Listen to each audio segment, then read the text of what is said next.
Hello everyone, this is Julian from Kanen Coffee, and today we have a DeLonghi Specialista with us in the shop.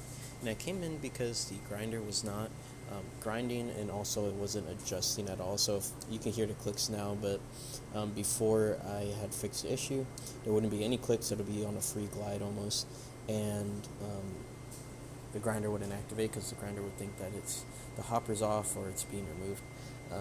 Pretty much what happens is, if somebody tugs on this hard enough, or you try to adjust it with coffee in the grinder, a few other ways of doing it. Sometimes the actual hook mechanism that's under here, or the prong mechanism that keeps this lid attached to the grinder for adjustments when you do click this ring here, that pops out, and what'll happen is that the slot where the prong from the grinder adjustment seats in is no longer there, so you kind of push it to the side, and there's no way to rehook it back. You have to take the lid off, you have to align everything, make sure everything's set, put it back together, and then of course recalibrate it. But yeah, so as you can see, we're back to normal here.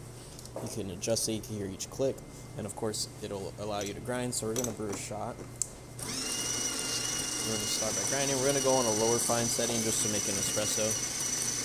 And we're going to go for a double shot.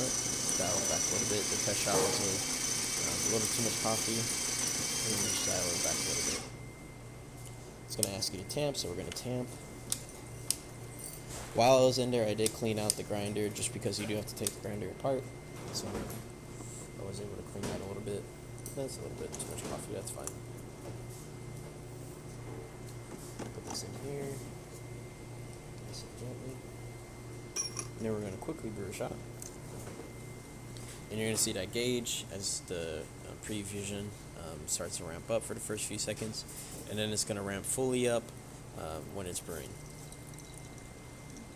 There you go. Beautiful. And that's about it for this repair. If you like this video or any of our other repairs on our channel, leave a like, subscribe, and hit the bell. Thanks for watching.